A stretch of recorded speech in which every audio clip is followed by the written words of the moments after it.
Howdy, howdy. Welcome on in to the pre-show. Before the free show. I'm trying to focus on what I'm doing here. Hello. Hi, Teb.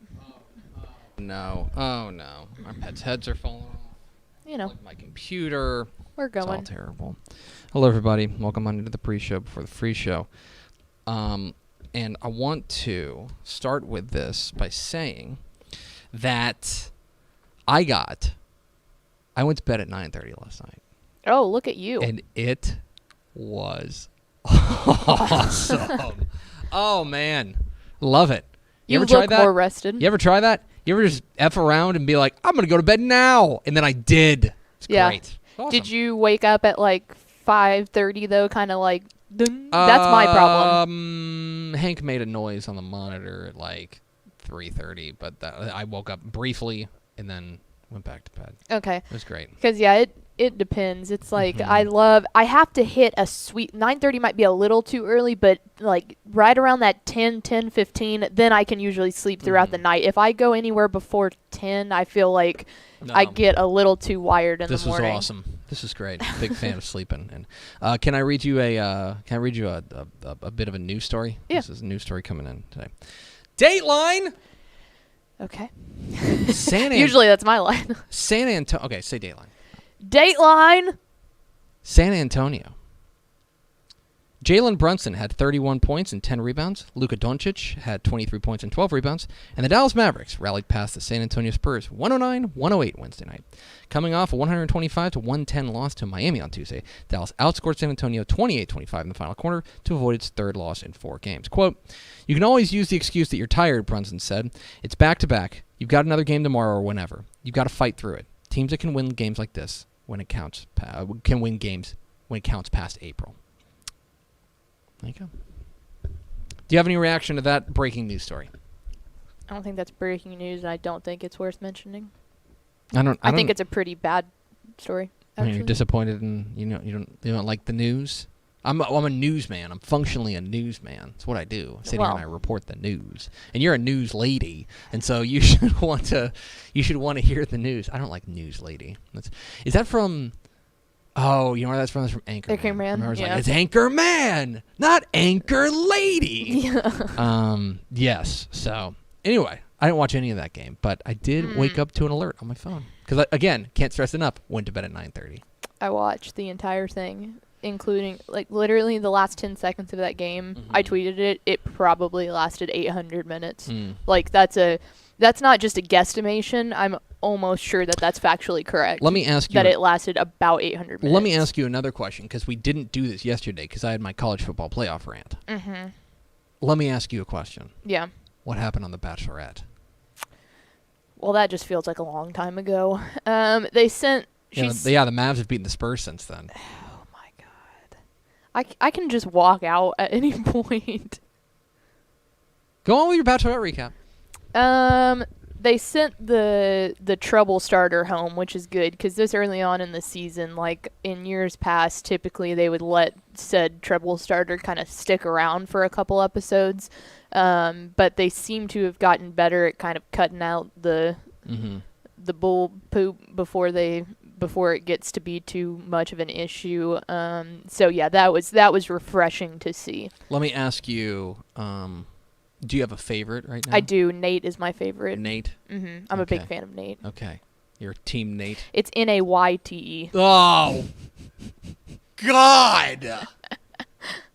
Look, I don't control what his name is. I'm just saying he's my favorite. I think she's got to end up with Brandon. Like, I feel like they're not showing a lot of him right now. And I think it's because you can kind of start to guess who's going to last long because they don't show, like, they're the good guys that they don't show a whole lot of at the very beginning because they've got to kind of weed out the trash, and then once they get past that, then it's good. Yeah.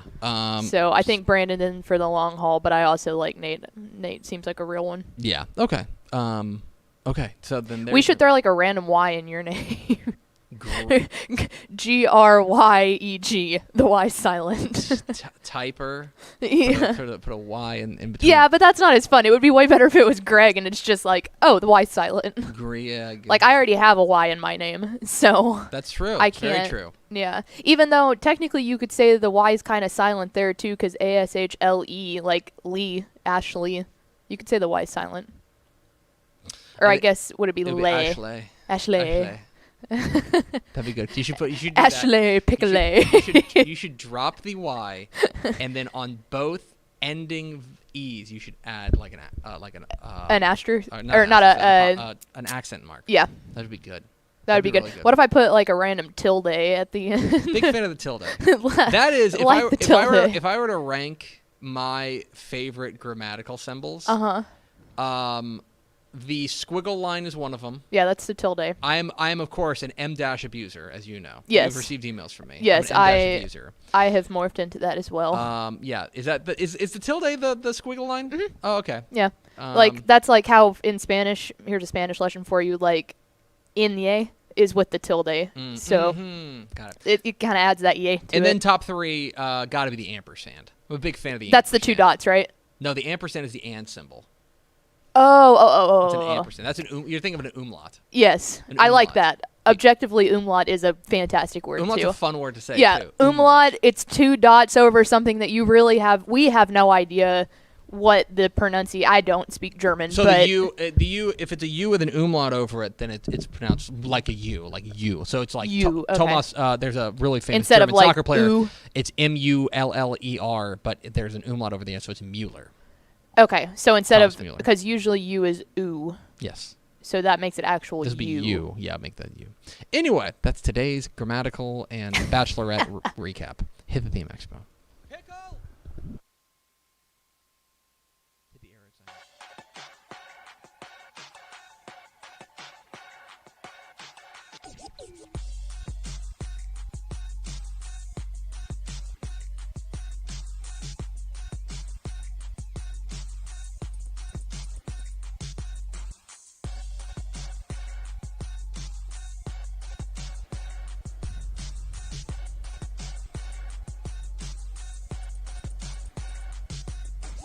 Yes, y'all.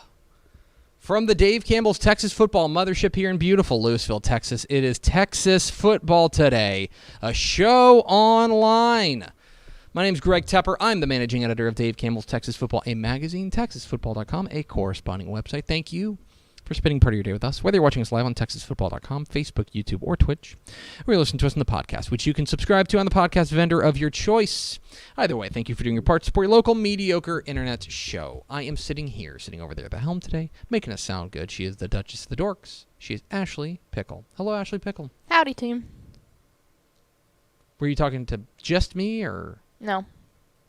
Team, them, the viewers. I didn't know we were on a team.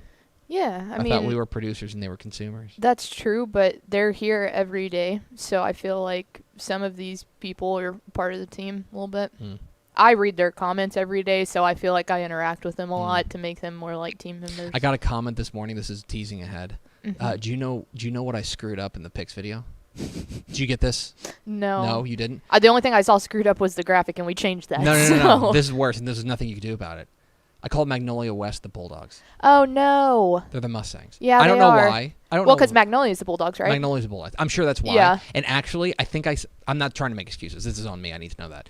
I believe I saw that the game was at Bulldog Stadium. It is not. It's at Mustang Field. And so I got it stuck in my head that they were the Bulldogs. Bulldogs, yep. But it was like, I woke up to a tweet about it. I was like, hey, man, just want to let you know that they're Mustangs. Like, when did I say they weren't? And then it dawned on me. I was like, So anyway, apologies to Magnolia West.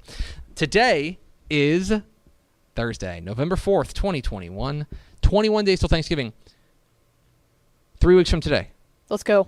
Like, 3 weeks from today. legitimately, yeah, calendar-wise, yes, 3 weeks. 3 weeks from today. 3 weeks from today, we will not have a show. Do you know why? Because It'll be it's Thanksgiving.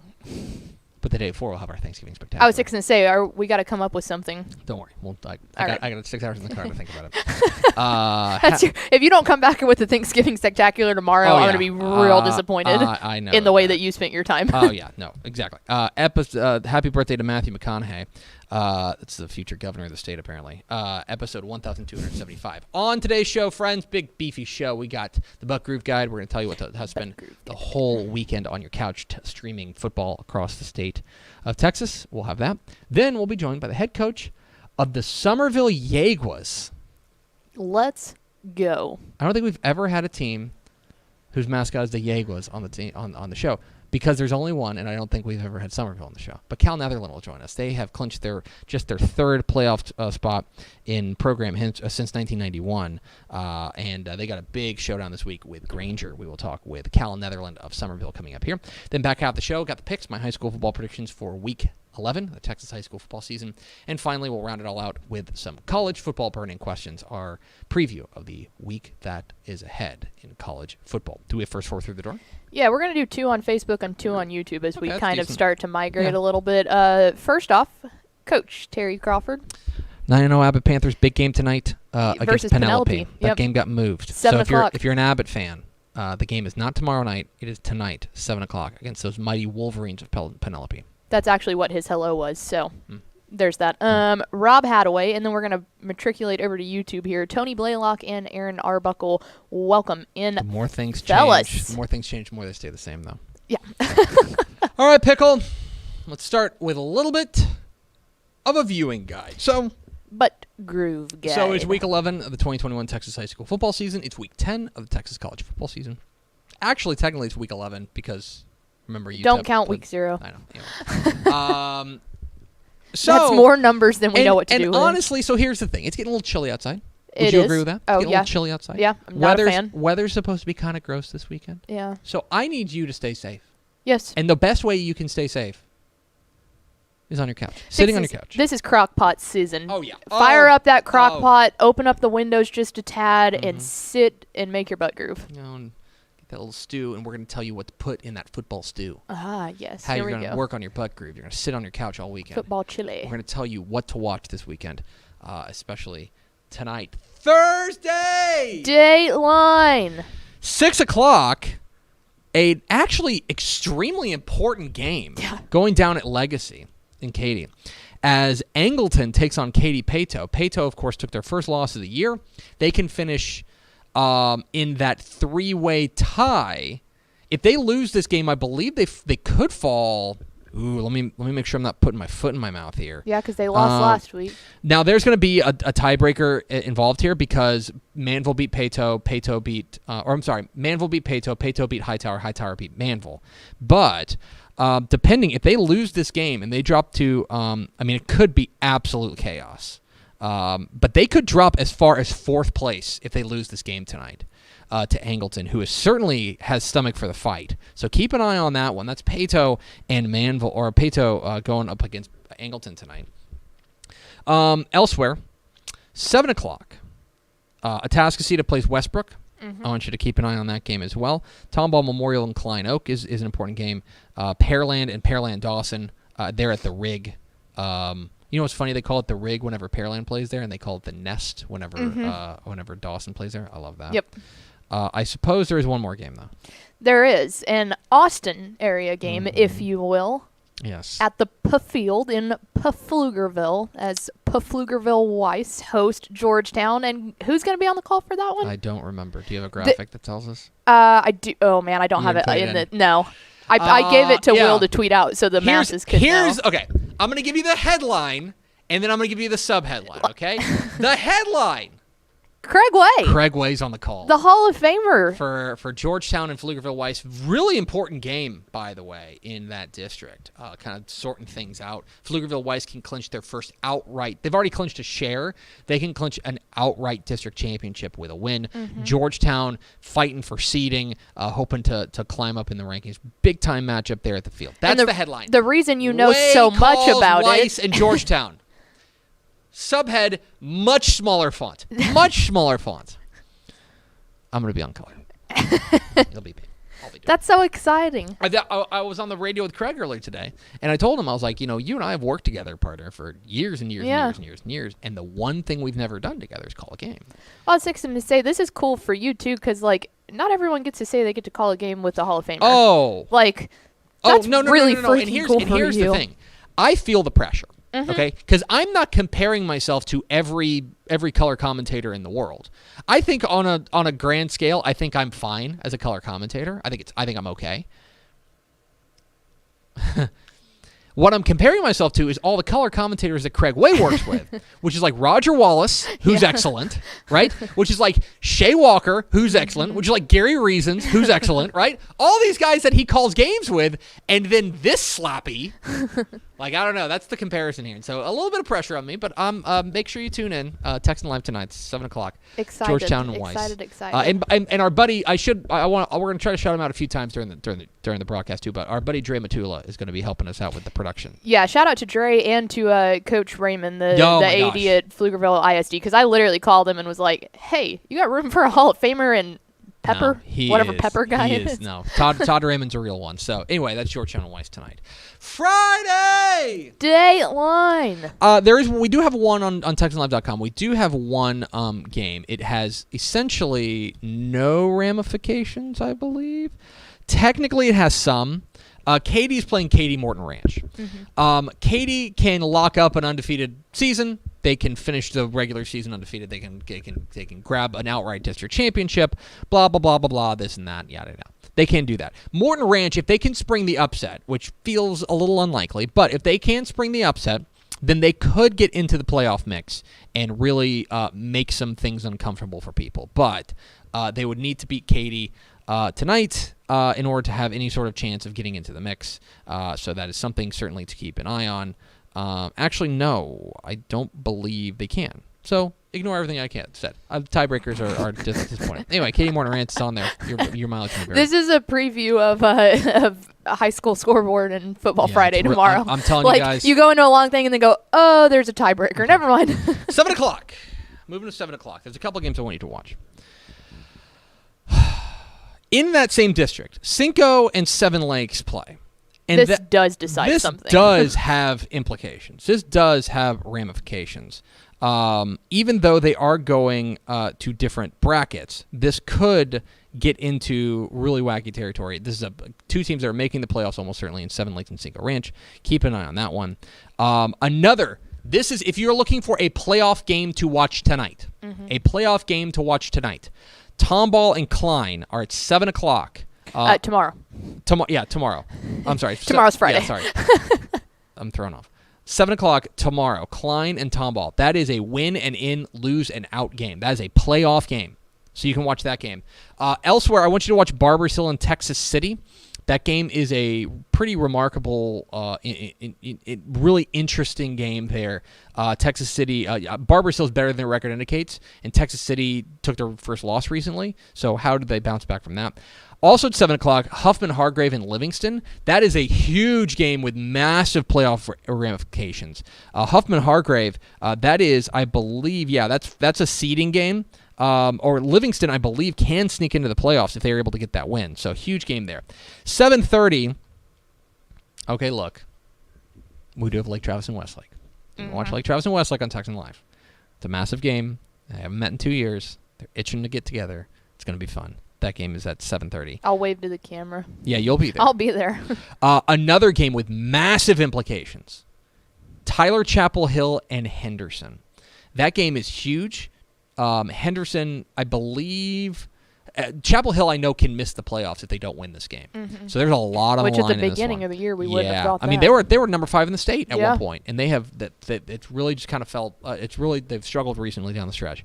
And then also on WFAA.com, they have Frisco Lone Star and Denton Ryan. You can watch that game for free on their YouTube page, the WFAA YouTube page. So those are massive, massive games on Friday. Let's maneuver now to Saturday. Dateline. We've got 4 games on Texan Live. The one I want to point you to is at 1 o'clock at Pridgeon Stadium as Cy Park takes on Langham Creek. That is an important game for that. Basically, things get a little bit dicey if Cy Park messes around in this game. Yep. And so both these teams, I think, are looking to finish strong. And so keep an eye on that one. That one is at 1 o'clock. On the college ranks, 11 o'clock, there's only one game in the 11 o'clock slot. That's SMU at Memphis, looking to bounce back from their loss to Houston last week. They are favored on the road. We do not know what Memphis' quarterback situation is like. Seth Hennigan has been banged up. SMU going on the road, trying not to let one loss beat them twice. It's 11 o'clock on the U. 2 o'clock. Bull. 2 o'clock, I want you to watch... That's exactly what you want to hear. On ESPN3, I want you to watch Southeastern Louisiana and Incarnate Word. Incarnate Word trying to shake up the Southland Conference if they can knock off the number 6 team in all of FCS in Southeastern Louisiana. That game's on ESPN3. I cannot in good conscience ask you to watch North Texas or Texas State. You know what? Tough but fair. 2:30 p.m. You've got a pair of games on CBS. You've got Auburn and A&M. That's a matchup in the top 15. You've got that one. You've got Baylor going to TCU. What does TCU look like in their first game in 20 years without Gary Patterson as they take on the number 12 Baylor Bears? That's a big rivalry game, obviously. So keep an eye on that one. Then it matriculates to the night slate, and the night slate. You've got Texas and Iowa State rather at 6:30 on FS1. You've also got Houston at South Florida. Those games are important, right? The other thing, 9:15 Saturday night. Let's go. On ESPN2, The Deuce. Let's go. The game of the year. It moved because it was the game of the year. The UTSA Roadrunners, unbeaten and somehow unranked in the college football playoff, taking on the UTEP Miners. Let's go. Night game in the Sun Bowl. Mammoth game. Maybe the biggest game to come to El Paso in ever? A long time. Maybe ever. Time. Massive game there. That's at 9:15 kick on ESPN2. The Deuce. So make sure you are watching that, ESPN2. UTSA and UTEP. And that is how you can spend your entire weekend, on your couch. We are Texas Football Today. We're here every weekday at noon on TexasFootball.com, talking football in a Lone Star State. You can follow us on Twitter at DCTF, like us on Facebook, Facebook.com/Dave Campbell's. Follow us on Instagram, Instagram.com/Dave Campbell's, and of course, see us at TexasFootball.com. TexasFootball.com is where you can find complete coverage of high school football, college football, and recruiting all across the Lone Star State. Pickle, how about we talk about Honda? Dave Campbell's Texas Football has partnered with the North Texas Honda dealers to honor community helpers from across North Texas. Texas is fortunate to have so many great individuals that give back to their community in so many different ways. Thanks to the support of the helpful North Texas Honda dealers, we have an opportunity to shine a light on a few very deserving individuals. This week, we are honoring Nancy Gallner out there at Rockwall High School. Nancy, thank you for being helpful in your community. We are very thankful for you and the helpful Honda dealers for giving us an opportunity to spotlight some of the people who make a difference in the community. It's our North Texas Honda Dealers Community Helper Program. You can find more information at TexasFootball.com. Very cool program we've got with our friends at the North Texas Honda Dealers, giving us an opportunity to shine a light on some programs, some people who make a difference in their community. So we appreciate them. By the way, as a reminder, tonight at 7 o'clock, TexanLive.com, you can watch Pflugerville, Weiss, and Georgetown. It'll be Craig Way on the call, myself on color. It's going to be a lot of fun. Here. Look at these. Got my little spotter boards. They're all done. They're nice and laminated, thanks to Ashley Pickle, who knows how to work the laminating machine. Man, I even went to stores today to find your laminating sleeves. I do not know how to work the laminating machine. It's incredibly simple. Okay. Pickle, let's go to the hotline. And let's bring in the head coach of the playoff-bound Somerville Jaguars. We are joined by Coach Cal Neatherlin on the hotline. Coach, how are you? I'm great. How are you guys doing? I'm doing excellent. How are things in beautiful Burleson County? Well, it's kind of cold today. Well, it's unfortunately, it's Coach. It's the first cold streak. Yeah, Coach, I've got bad news for you. I think that's going to stick around for at least a minute. I'm telling you. Yeah, I want to ask you about your squad this year. This is a program that plain and simple, you guys were able to clinch just your third playoff spot last week since 1991. It's been a remarkable turnaround there for the Jaguars. I'm interested in what do you think has been the difference maybe from in this year versus the past couple of years? Well, first off, I really didn't know that was how long it had been. I'm gonna be honest. I knew they had a good run in '06 and they had made it in '17, but yeah, like as far as like, I really believe that the kids have just gotten used to the system. We brought some stability. Before I got here, this is my third season. They had 7 ADs in 6 years. One guy had actually quit after the first game, I guess. And I feel like our coaching staff brought stability, and the kids learned, to trust, and we're just more comfortable in our system. I mean, like last year we were really close. We lost a bunch of close games on the last play, and that kind of got us out of the playoffs. But, the kids came back and worked even harder during the off season, and, we did summer weights and strength and conditioning. I think just with all that and them just knowing our system better, we're able to do things that we weren't able to do the first year, and I think that's really helped. I want to ask you, I want to go back a couple of weeks ago because, this was you guys clinched your playoff spot last week with your win over Bartlett, but I want to go back 3 weeks ago to October 1st where you guys were able to beat Iola in overtime 14-13. Yes, sir.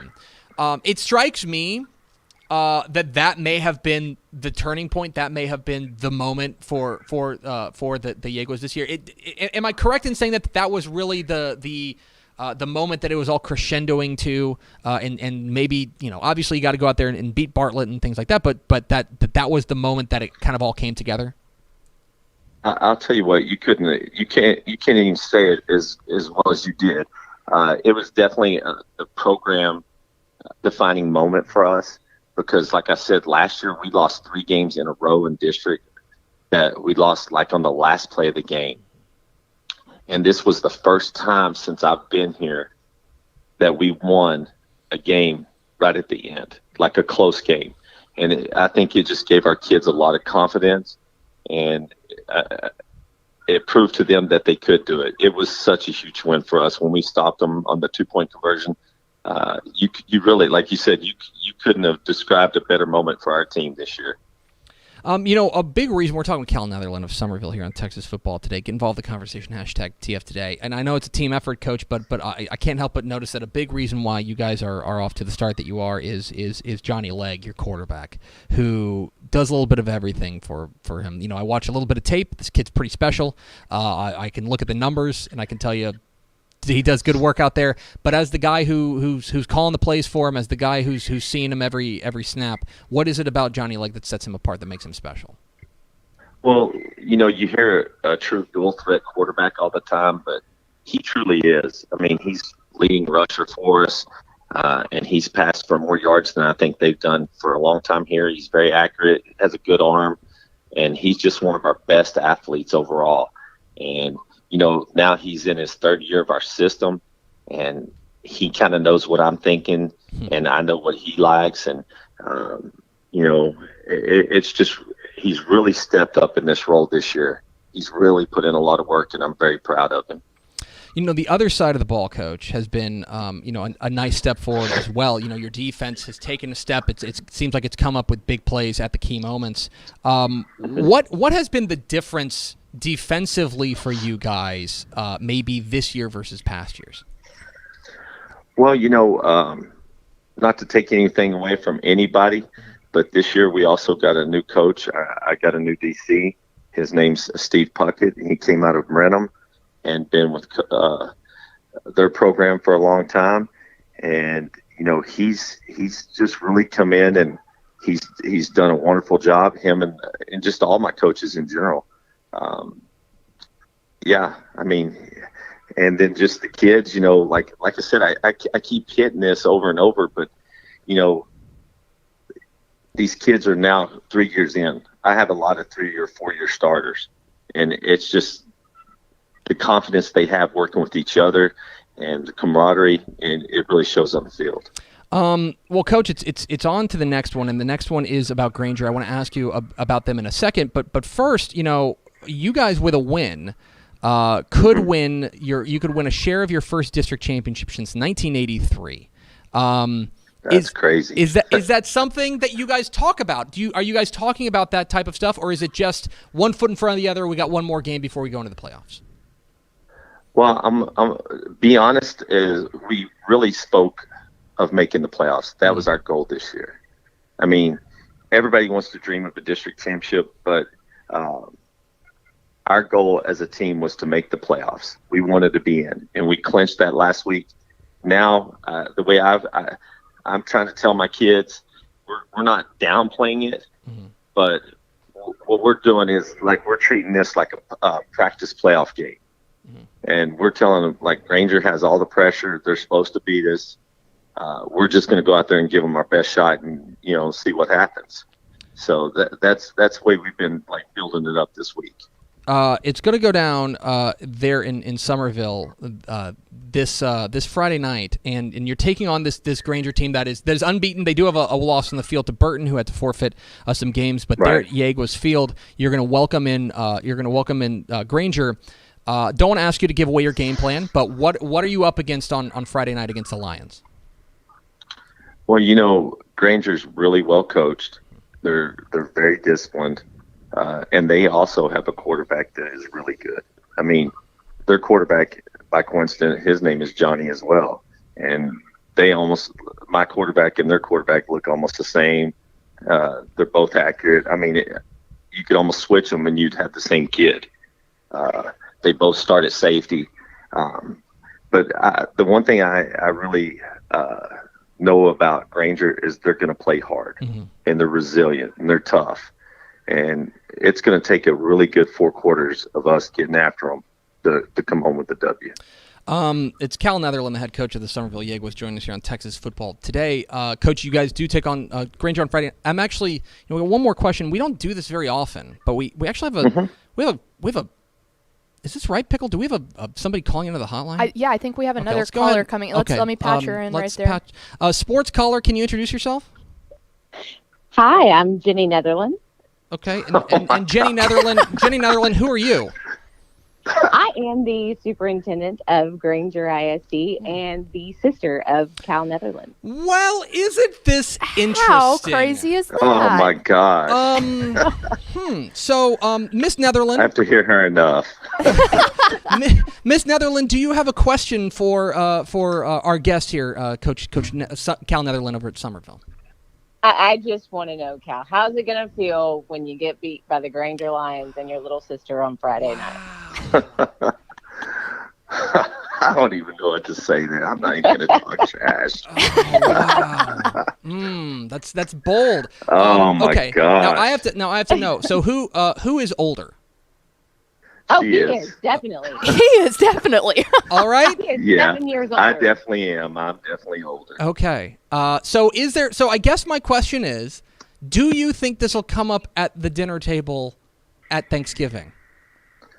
Oh, it's already starting tonight. My son, we're going to Granger tonight, and my son's been waiting for this all year to be Granger's just so he can talk trash to her and to her daughter. So it's already on. Well, here's one of the things. My cousin is the high school principal of Columbus. I have a cousin that plays for Brock. They have already secured district championships. So somebody in our family is going to be the odd person out. And I don't want it to be me. Wow. You know what? I have a lot of respect for a that. lady that speaks her truth. Okay. It's Somerville coach Cal Neatherlin and Granger ISD superintendent Jenny Neatherlin. First of all, Miss Neatherlin, thank you so much for your time and calling, and we appreciate these types of hard-hitting questions because I don't provide them. So thank you. And thank you.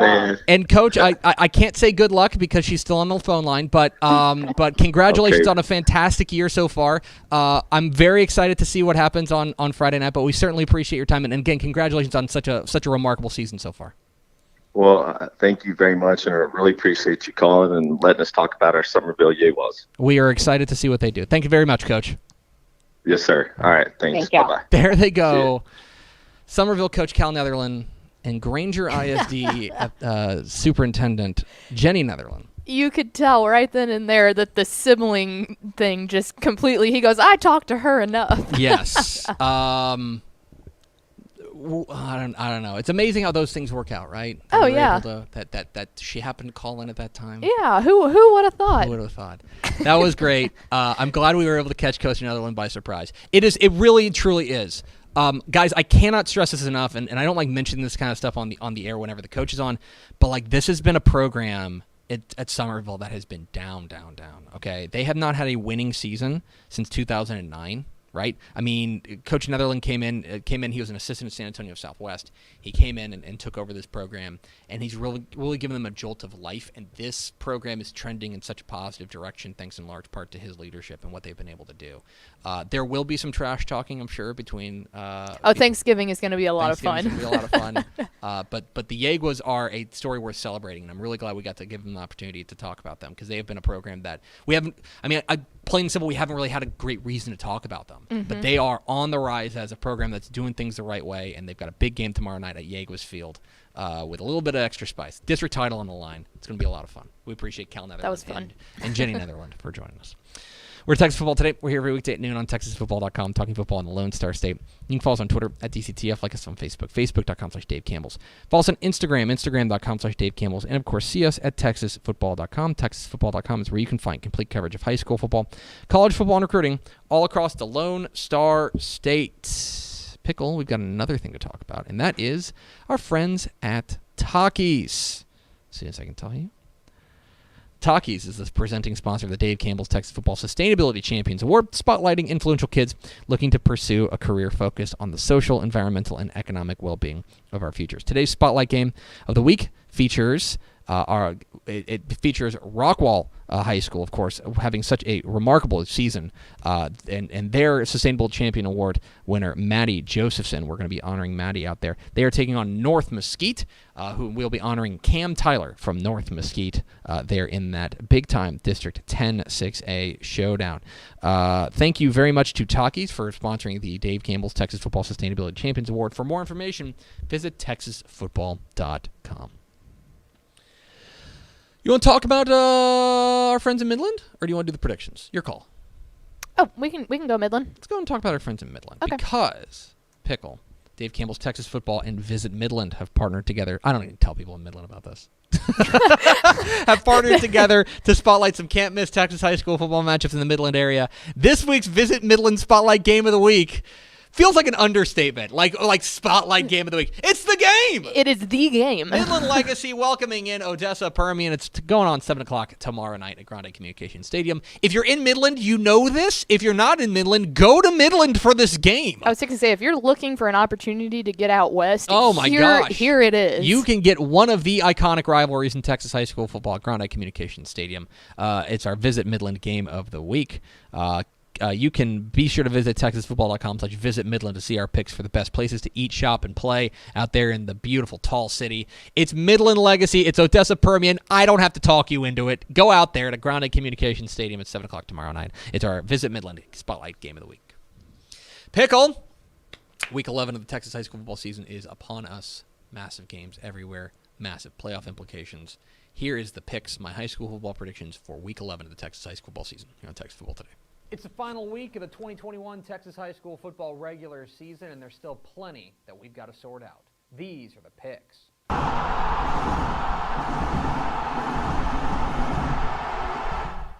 Welcome into the picks, your guide to Texas high school football weekend. My name is Greg Tepper of Dave Campbell's Texas Football and TexasFootball.com. Thank you so much for tuning in, and we're at the finish line, right? At least one of the finish lines. The end of the 2021 Texas high school football regular season is here in Week 11, and for a lot of teams, this is a bittersweet moment, right?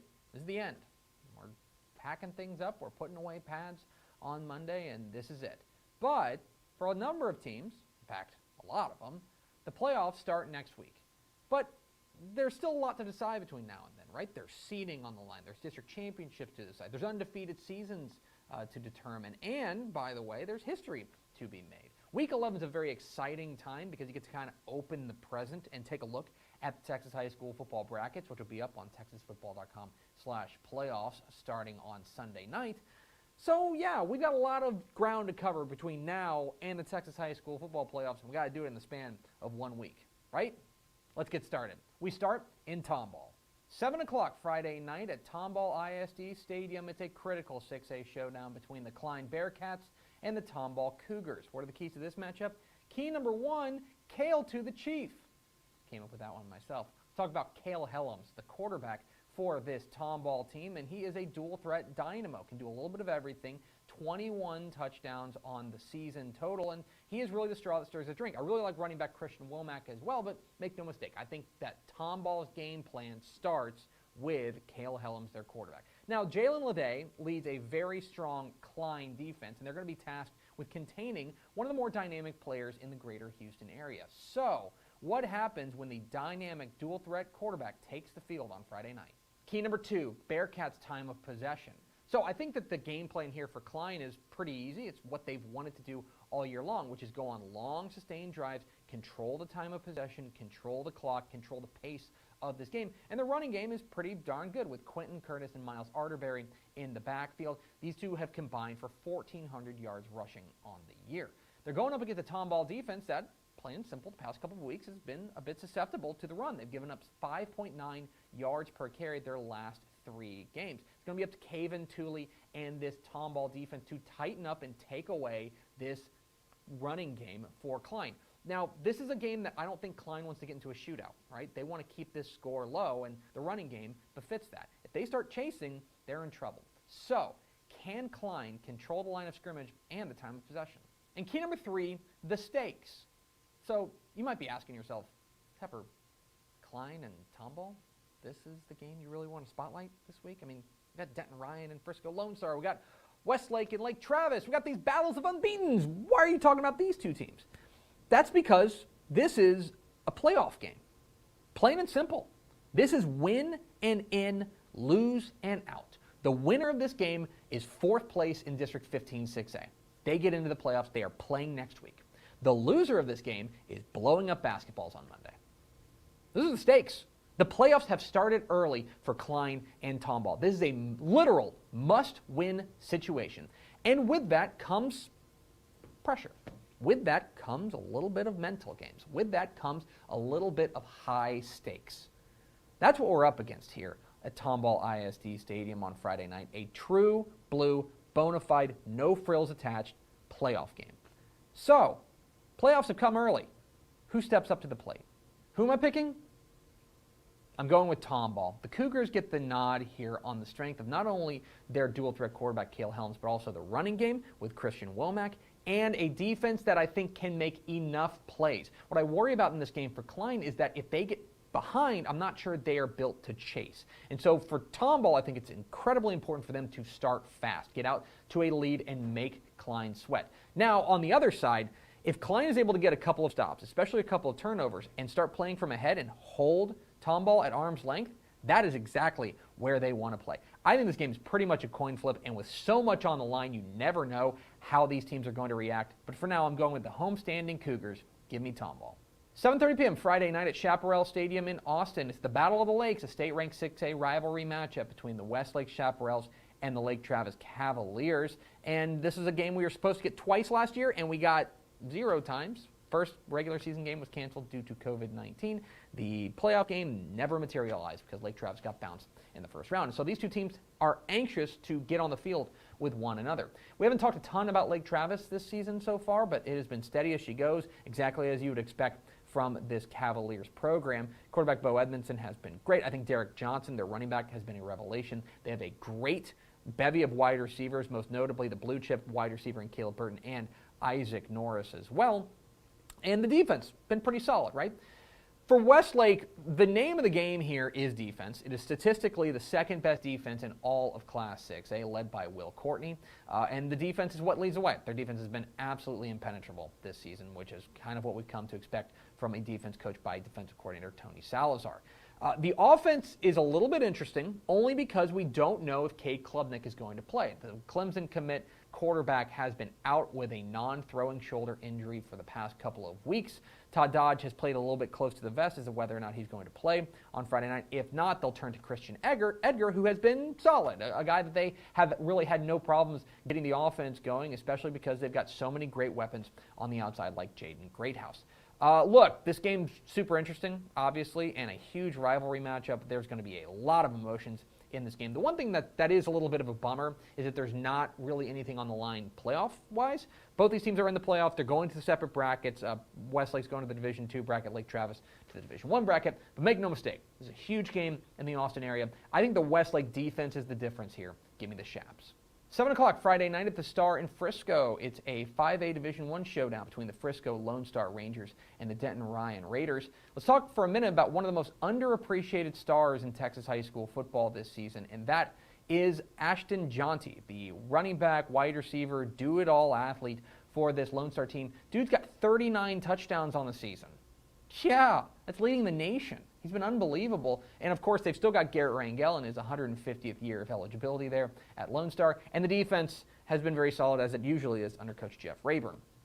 For Ryan, the defending 5A Division I state champs are kind of rebuilding on the fly, but the results have been very good. Khalib Hicks, their running back, has been great. Kalen Davis, the quarterback, I think is growing into the role. And, as usual, the defense is absolutely stacked with Anthony Hill Jr. leading the way. This is a game in which I think it's dictated by pace, right?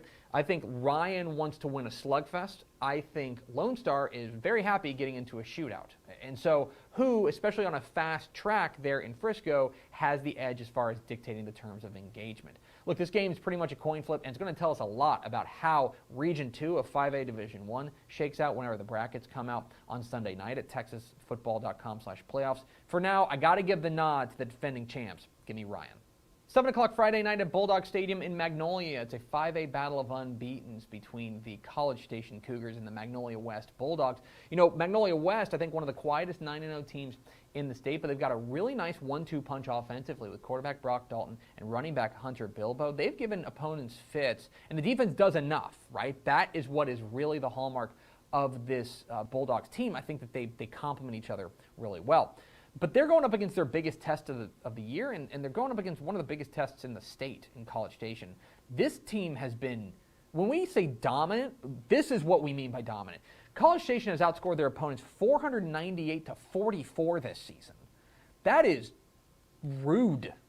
And everywhere you look on College Station, they're loaded. Quarterback Jet Huff, running back Marquise Collins, wide receiver Trey Sewell, linebacker Jackson Slanker.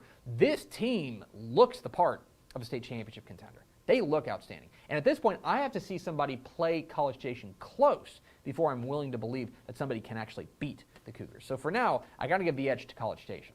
7:30 p.m. Friday night at Buffalo Stadium in Forsan. It is a battle of unbeatens. This one in the 2A ranks as the Hawley Bearcats take on the Forsan Buffaloes.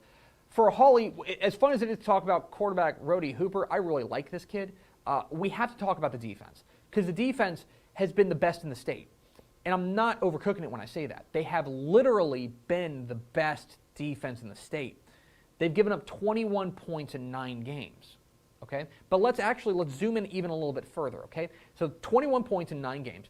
2 of those 3 touchdowns were deep in garbage time, okay? Fourth quarter, they're already up by 40-plus points at that point. 2 garbage time touchdowns. So they've given up 1 competitive touchdown this season. That came in the first quarter of the first game of the season. They haven't given up a competitive touchdown in 8-plus games. Remarkable.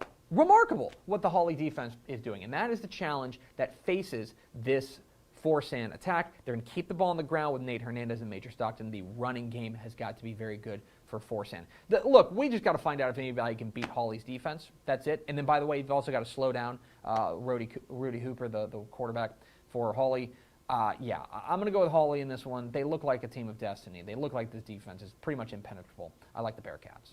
7:30 p.m. Friday night at Pirate Stadium in Corpus Christi. It's another battle of unbeatens. This one in the 3A ranks as Corpus Christi London takes on San Diego in this week's, hey, did you know these 2 teams are undefeated? Matchup of the week. These are 2 teams that are kind of going to be looking in the mirror when they face off against one another. San Diego is big and beefy up front. They like to win in the trenches, and they let their quarterback, R.J. Valerio, kind of do the rest. London's the same way. Absolutely massive up front, just mashing people in the trenches, and then they let their quarterback, Ace Navarrillo, do everything else. He's a bit of a dual-threat guy. The other reason they're going to be looking in the mirror is that I don't know if these teams have really played anybody. I mean that in a respectful way. This is just the second opponent for both of these teams that have a winning record on the season. And they have the same team that they've played that has a winning record in third place Lyford in that district. So huge test for both these teams. We really don't know a ton about either of them. We're going to find out a lot on Friday night. Should be a fun physical matchup. And you know what? I like San Diego. Give me the Vaqueros. But those are far from the only big games in Week 11 of the Texas high school football season. Let's get to the lightning round. I like Lovejoy over Frisco Liberty. Give me Lindale to take down Kilgore out east. And Brock finishes 10-0 with a win over Pilot Point. I like Granger over Somerville, Sinton over Ingleside, and Austin Vandegrift beats Round Rock. I like Mason over Ozona. Give me Lake Worth over Wichita Falls Hershey. And Argyle gets past Paris. Out east, I like Tatum over Sabine. Out west, I like El Paso Del Valle over El Paso Chapin. And somewhere in the middle, I'm going with Childress over Canadian. I'm going with El Paso Eastwood over El Paso Americas. That game, by the way, is straight up for a playoff spot out there. I like Woodville over Anahuac. And give me Lubbock Roosevelt to beat Idalou. Big rivalry matchups. I like Montgomery over Montgomery Lake Creek. Midland Legacy beats Odessa Permian in that vaunted rivalry. And I like Longview over Tyler. Give me Timpson over Shelbyville, Joaquin over Garrison, and Fredericksburg over Lampasas. Harlingen South finishes perfect with a win over Los Fresnos. Give me McAllen Row over McAllen, and I like Lago Vista over Blanco. Give me Cibolo Steel over Smithson Valley in San Antonio. I like West to stay perfect with a win over Maypearl, and I like the Woodlands over the Woodlands College Park. Bosqueville beats Hamilton. I like Dangerfield to beat Paris Chisholm, and give me Pearland Dawson over Pearland. Holiday over Henrietta. Give me Seymour to beat Archer City. And I like Barbers Hill in a slight upset over Texas City. Clarendon over Shamrock. Canyon takes down Hereford. And I like Sweetwater to beat Monahans. I like San Antonio Brennan over San Antonio Marshall. New Deal takes down Sundown. And Carrizo Springs finishes off a perfect record with a win over Hondo. Munster beats Petrolia. And we got 2 six-man games of the week this week. I like Motley County to get by Jayton. And Strawn beats Gordon in one of the best rivalries in Texas high school football. And those are the picks. What am I wrong about? Which games did I leave out? Leave comments down below. Don't forget that subscribe button. Follow us on Twitter at DCTF. Like us on Facebook, facebook.com/Dave Campbell's. Follow us on Instagram, instagram.com/Dave Campbell's. And of course, see us at texasfootball.com, where you can find complete coverage of the 2021 Texas high school football playoffs at texasfootball.com/playoffs. Thanks for watching. Enjoy the final week of the Texas high school football regular season. We'll see you. There it is, the picks, my high school football predictions for Week 11, the final week of the regular season, Texas high school football. As always, I apologize for the mascot I got wrong. I mentioned that, by the way, if you missed it earlier in the show. Magnolia West is the Mustangs, and I know that, but I didn't know that then, apparently. Like, my brain did not know that. Anyway, so I apologize for that, but as always, I predict I got at least one of those right. So, we're Texas Football Today. We're here every weekday at noon on texasfootball.com, talking football in the Lone Star State. You can follow us on Twitter at DCTF, like us on Facebook, facebook.com/Dave Campbell's. Follow us on Instagram, instagram.com/Dave Campbell's, and of course, see us at texasfootball.com. I've matriculated over to my palatial lounge. It really does look like, yeah, you're welcoming someone into a lounge there. Welcome to the football lounge. And here in the football lounge, we talk a little bit of college football every Thursday with our college football burning questions. Big week of college football ahead. Where are we starting, Miss Pickle?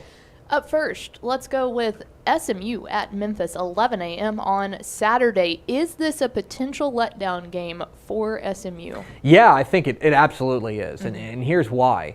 Before the season, if you had asked me to locate what were the biggest games on SMU's schedule, I would most certainly have circled SMU at Memphis. They've played probably before SMU at Houston. Absolutely, and they've played some wars.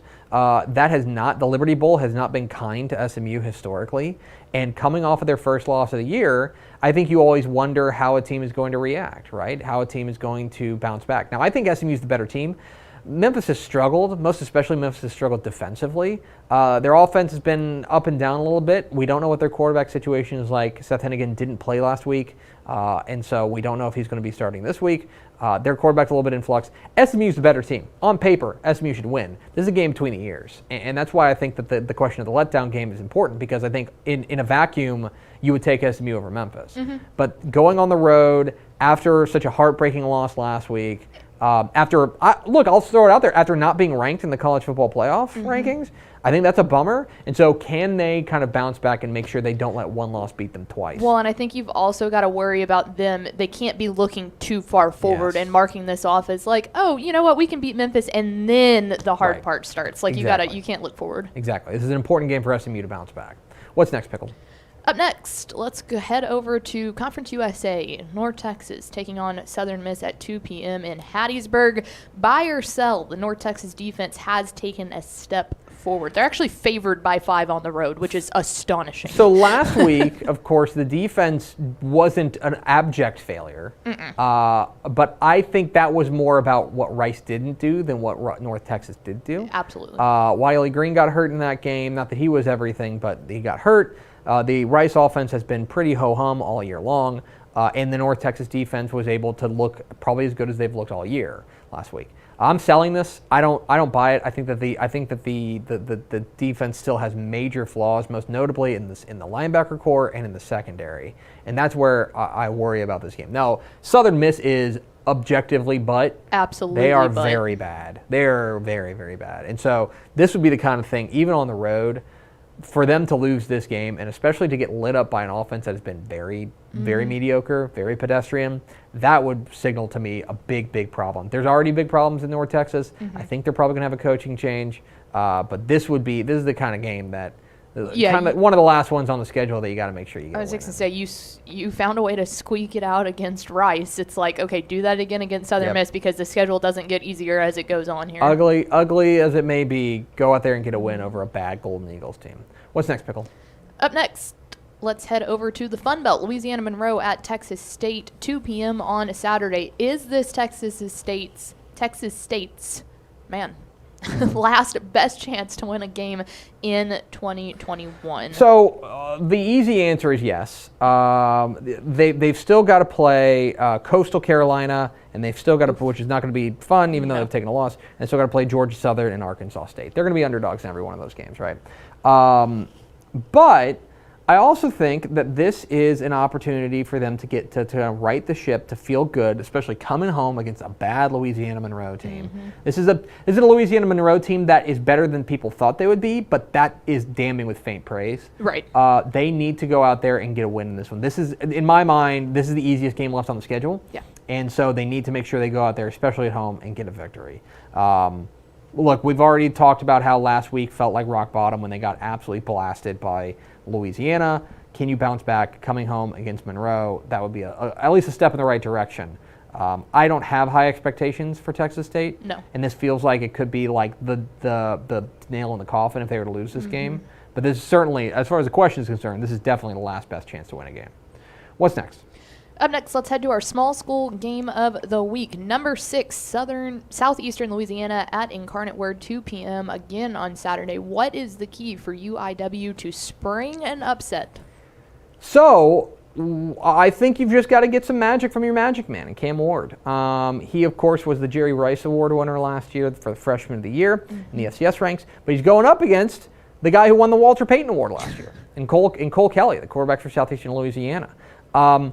This is one of those things that I think Incarnate Word is a team under Eric Morris that is we know exactly what they are, which is we want to go out there and score a bunch of points, and they've been able to do that. So get Southeastern Louisiana into your game. Just dare them into a shootout and see if you can get a couple plays down the stretch. Win the turnover battle by like 2 and score every time you got the ball. I think that's what they got to do. Go in there and get a shootout win. That would be a huge, huge victory, probably a program-defining victory for Incarnate Word. Especially at home. And get that one. Yeah, I think it's a huge matchup there for Incarnate Word. Here's hoping the Cardinals can pull out the victory. What's next, Pickle?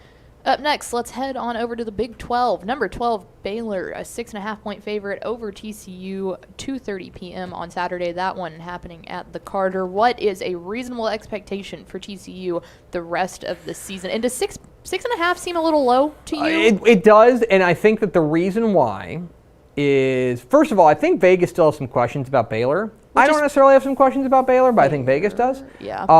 I think they also look at a TCU team that may be playing a little bit inspired, right? Yeah. With we call it the dead cat bounce, right? Where it's like, you lose your coach and maybe things can resurface. We don't know the status of Zach Evans if he's going to play in this game. That would certainly benefit them. Although certainly Baylor didn't have trouble slowing down Bijan Robinson last week.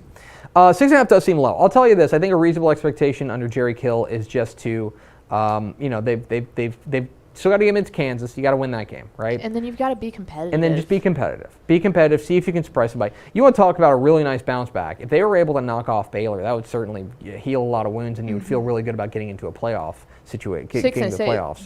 Not playoffs. The playoffs. Think about getting into the Big 12 championship. into the bowl game. Oh, gotcha. If they're able to do that, I don't see it happening. I think that, for TCU, don't crater. I think that's really the thing, because we are in uncharted territory. We do not know how modern SMU or modern TCU operates without Gary Patterson at the helm. We're literally going to find out together Saturday afternoon in Fort Worth. This would be a big morale booster for Horned Frog fans as well. Like, that the administration at TCU is going, okay, we made this monumental shift in coaching, and it's like, if you can go out there against their number one rival and pull in a win when they're ranked 12th, that helps the administration take a big, deep breath. That'd be huge. What's next, Pickle? Up next, let's get some SEC action in here. Number 13, Auburn, taking on number 14, Texas A&M. They're a 4.5-point favorite, 2:30 p.m. on Saturday. And the question comes from the quarterback position. Who plays better on Saturday, Zach Calzada or Bo Nix?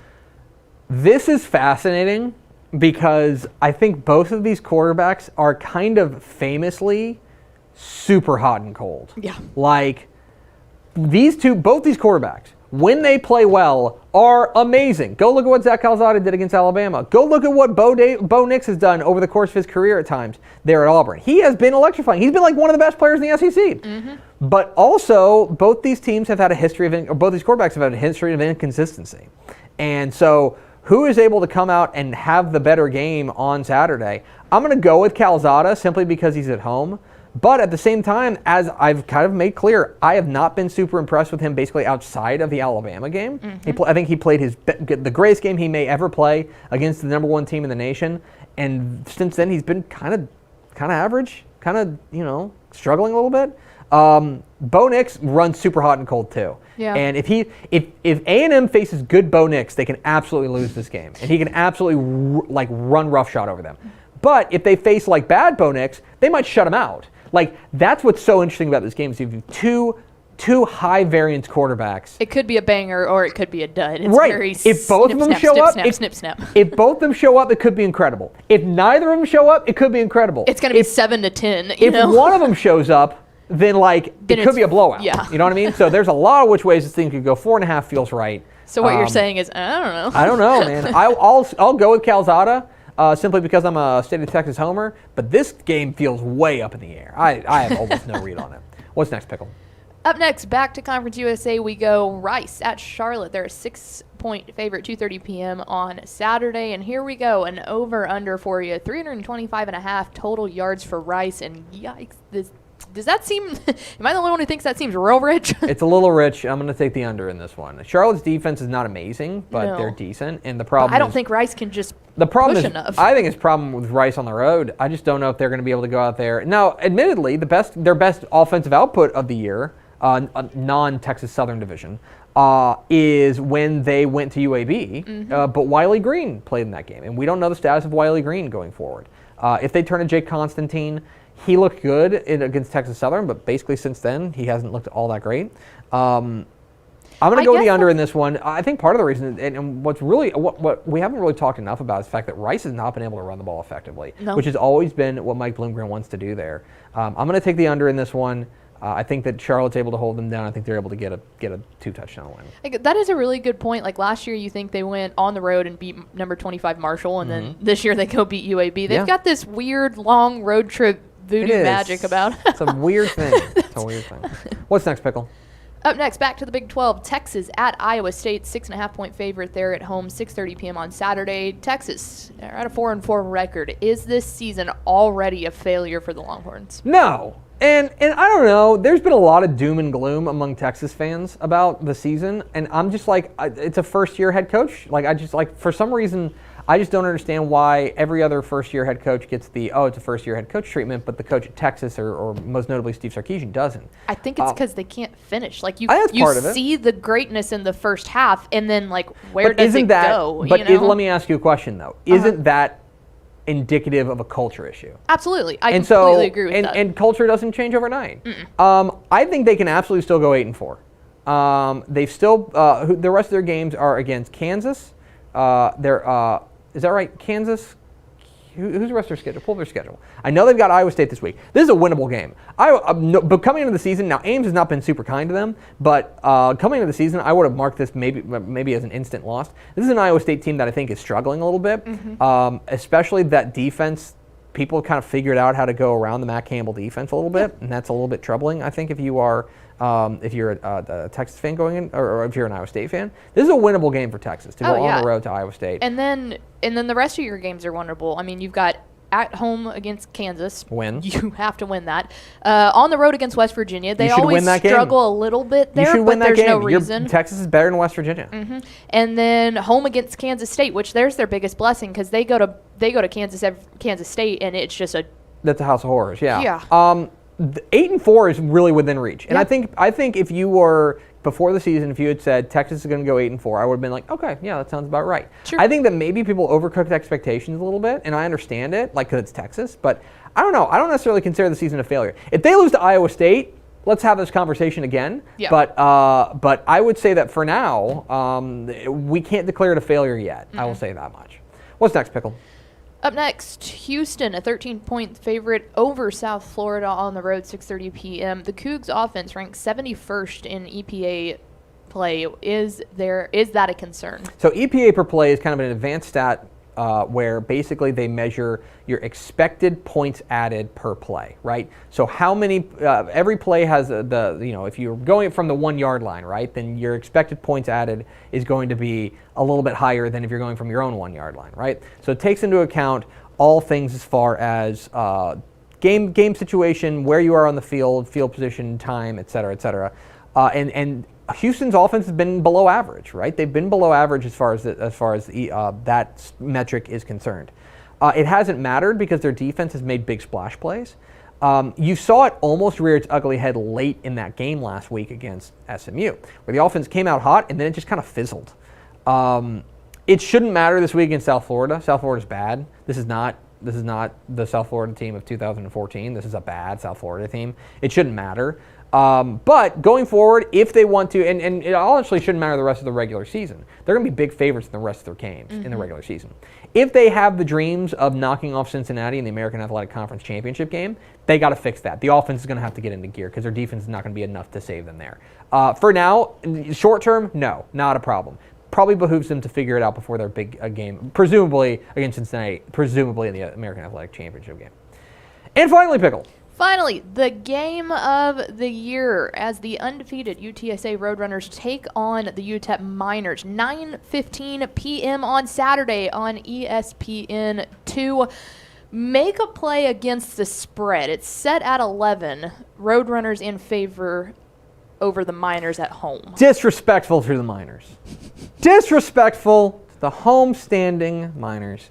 I'm so excited that this game is this week.